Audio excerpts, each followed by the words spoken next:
Szépen köszönöm polgármester úrnak a szavait.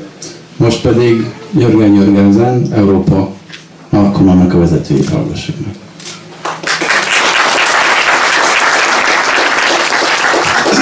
Good afternoon. Szép napot! Jó napot! I apologize, I cannot speak Hungarian. Elnézést kérek, én nem beszélek magyarul. But this gentleman has promised to help me. De megígértem, hogy segíteni fog. In my daily life, I'm the leader of an association, an European association. Az én mindennapi életemben egy európai szövetségnek vagyok a vezetője. Where we are around 50 centers placed all over Europe, inclusive Russia. Ahol nekünk körülbelül 50 ehhez hasonló központunk van Európában, beleértve Oroszországot is. Narconon is a non-medical program. A Narconon egy gyógyszermentes program. This means people are coming here to learn about life skills. Ez azt jelenti, hogy az emberek azért jönnek, hogy az életvezetésről tanuljanak, és jártasságot szerezzenek az életben. And maybe you will ask yourself, what has this to do with being a drug addict? És lehet, hogy fölteszik néhányan a kérdést, hogy mi köze ennek a drogfüggőséghez. But I will tell you how it all started. De el fogom mondani, hogy ez az egész hogyan kezdődött. In 1966, 1966-ban there was a man, volt egy ember, somebody will call him a criminal, néhányan bűnözőnek neveznék, and a drug addict. és egy drogosnak, egy drogfüggőnek, and I think they were right. És azt gondolom, nekik igazuk lenne. Because this man, his name is William Benitez. Mert ez az ember, akit William Beniteznek hívtak, he was in February 66 sitting in the state prison of Arizona. Mert ő 1966 februárjában az arizonai állami börtönben ült. Because of the crimes he had committed in relation with drugs. Azokért a bűnökért, amelyeket a kábítószerrel kapcsolatban követett el. He had actually been taking heroin for 18 years. Valójában 18 évig szedett heroin. So I think he's a professional drug addict. Tehát én úgy gondolom, hogy ő egy professzionális drogfüggő volt. But there was one thing which was a little bit different with this person. De volt egy dolog, ami kicsit más volt ennél a személynél. He liked to read. Szeretett olvasni. In actual fact, there was a library in this prison. Valójában volt egy könyvtár a börtönnek. And he has read all the books there was in this prison. És elolvasta az összes könyvet a börtönkönyvtárban. So he was looking for more books. Tehát ő további könyveket keresett. And then he found a book. És aztán talált egy könyvet. Or more correctly, half a book. Inkább, hogy korrektül fogalmazunk, egy fél könyvet. Because someone had taken half of the pages away. Mert valaki az oldalak felét már kitépte. Okay. The name of this book was Fundamental of Thoughts. És ennek a könyvnek a címe az volt, hogy a gondolkodás alapjai. Written by the philosopher L. Ron Hubbard. L. Ron Hubbard filozófus tollából. So he was reading this half book. És elolvaszta ezt a fél könyvet. And suddenly he realized, és egyszer csak rájött, that it was not because of the society that he was a drug addict. Hogy nem a társadalom okozta azt, hogy ő drogfüggő lett. It was not because of his parents. És nem a szülei miatt lett drogfüggő.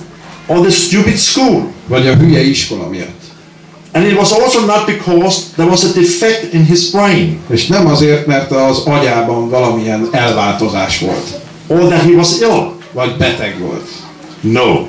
He realized that the reason why he was taking drugs rájött arra, hogy azért fogyasztott drogokat, was his own lack of life abilities.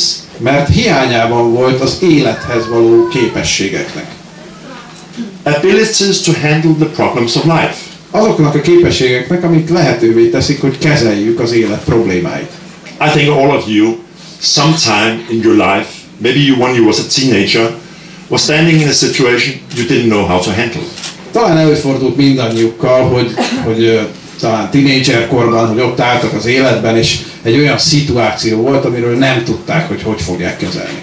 I do remember when I was 16 years. Én emlékszem, amikor én 16 éves voltam. And I was in love. És szerelmes voltam. And this girl, she was so beautiful. És olyan gyönyörű volt ez a lány. But I didn't have the courage to go to her and say, wow, you are so beautiful. De nem volt meg a bátorságom, hogy odalépek hozzá, és azt mondom, hogy milyen gyönyörű vagy. So how did I handle that? Hogyan kezeltem ezt? Some beers. Megittam jó sok sört. You know, and every beer which came in, és minden egyes sörrel, amit bejött, the more courage I got. Annál több bátorságot szereztem. I felt. És teljesen úgy éreztem. So I came to her. Oda mentem hozzá. Hi, beautiful girl. És mondta neki, milyen gyönyörű vagy. And she. És ő meg azt mondta, hogy and I realized I was not so good in this with girls. És rájöttem, hogy nekem valahogy nem megy jól ez a udvarlás.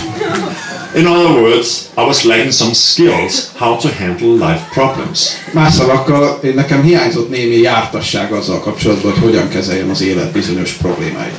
William Benitez wanted the rest of the book. William Benitez is akarta a könyvnek a többi részét. So he wrote to the person who had written the book, L. Ron Hubbard. Tehát írt annak a személynek, aki a könyvet írta, L. Ron Hubbardnak. And asked him, can I get the rest of the book? És mondta, hogy esetleg megkaphatnám a könyv további részeit. And at the same time, he wrote about his situation. És ugyanakkor írt a saját helyzetéről is. Criminal. Bűnöző vagyok. Drug addict for 18 years. 18 éve drogfüggő. Has not seen his parents for many, many years. És nem láttam szüleimet évek óta. No job. Nincs munkám. Basically no future. És alapvetően nincs jövőm sem. L. Ron Hubbard sent him the book. És L. Ron Hubbard elküldte neki a könyvet. And sent him at the same time some exercises or drills how to communicate. És elküldött néhány olyan gyakorlatot, illetve olyan gyakorlatokat, amiket ki tudott próbálni, hogy hogyan kell kommunikálni. Okay, but to be able to communicate, de ahhoz, hogy képes legyen kommunikálni, and to do drills, meg kell csinálni ezeket a gyakorlatokat. You need to do it with someone. És ezt valakivel kell csinálni.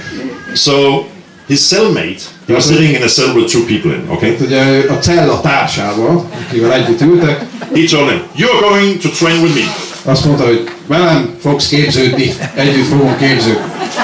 And every day there was drilling and drilling and drilling. És minden nap edzettek és gyakoroltak. And the other inmates who were sitting in the prison, és a többi fogvatartott, aki ott ült a börtönben, they start to wonder, what is this all about? Elkezdtek érdeklődni, hogy mi ez az egész. And William, he explained. És William elmondta nekik. Okay, and soon there was 20 people sitting doing these drills. És aztán nem sokkal később már 20-an ültek és gyakorlatoztak. And that is how Narconon started. És így kezdődött a Narconon.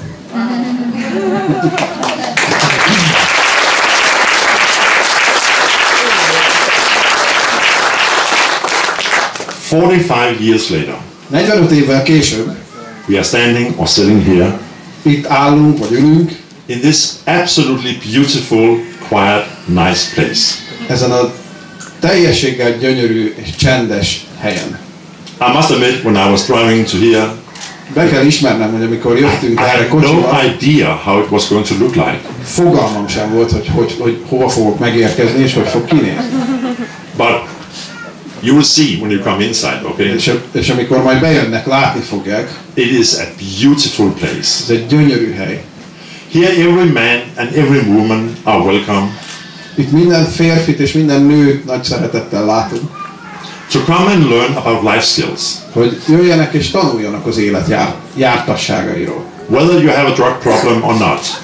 Akár legyen drog problémájuk, akár nem. Because these drills or these courses we have, mert ezek a tanfolyamok, vagy ezek a gyakorlatok, amikkel rendelkezünk, can also be used for drug prevention. A drog megelőzésére is alkalmasak. Which is another big work we are doing all over Europe. Ami egy másik nagy munka, amit Európában végzünk. So, it is me an honor, as pleasure to come here today and be part of opening this center in the middle of Europe. Tehát az én számomra nagyon nagy megtiszteltetés és öröm, hogy itt lehetek, és Közép-Európában megnyithatom ezt az első intézményt. I can already see now that we have increased the population of this little village. És már most látom, hogy meg fog nőni ennek a településnek a lélekszáma. And I think there will be more people coming here, and I think it will be a very growing and nice center. És nagyon remélem, hogy egyre több ember érkezik majd ide, és ez egy szépen növekvő centrummá fog válni. And I think it will not only be people from Hungary who will come here. És azt gondolom, hogy nem csak Magyarországról érkeznek majd emberek. I can easily see people from all over Europe and even the world would like to come here for recreational purposes. Hanem biztos vagyok benne, hogy egész Európából, sőt akár a világ más részéről is szívesen jönnek majd ide az emberek kicsit rehabilitálódni. Nem tudom, hogy mindannyian ott voltak-e kint a megnyitón, ahol egy kis beszédet tartottam én is. I think you all were there. Azt hiszem mindenki ott volt, igaz? So the first part of my little presentation here, we will go very fast over because it is about William Benitez. Jó, ezért az első részén ennek az előadásnak nagyon gyorsan át fogunk menni, mert ez William Benitezről szól. This is William Benitez as I know him. William Benitez, ugye akiről beszéltem. I met him 10 years ago or 12 years ago. Én találkoztam vele 10-12 évvel ezelőtt. He passed away 2 years ago. 2 éve távozott körülbelül. After he had been in prison, és aztán, miután ő börtönben volt, when he started the Narconon program, ahol elkezdte a Narconon programot, he continued to work with drug addicts and criminals. Ő folytatta a munkát a drogfüggőkkel és a bűnözőkkel. The first thing he did was actually to start a residential center very similar to what we can see here today. Az első dolog, amit kezdett, hogy elindított egy bentlakásos intézetet, hasonlót, mint amit ugye ma megnéztük. This was in the end of the 60s. Ez a 60-as évek vége. What is not maybe so clear here is it's a whole bunch of hippies, okay? És ami talán nem látszik annyira ezen a képen, hogy ott egy egész csomó hippi ül a lépcsőkön. But this is actually the first Narconon in California. De ez valójában az első Narconon Kaliforniában. Which was in Los Angeles. Los Angelesben volt. The two other pictures is from the prison. És a másik két kép a börtönből származik. And after William Benitez had started the first Narconon in Los Angeles, he actually went back to Arizona State Prison. És miután elindította az első Narconont Los Angelesben, visszament Arizonába az állami börtönbe. Not as a prisoner.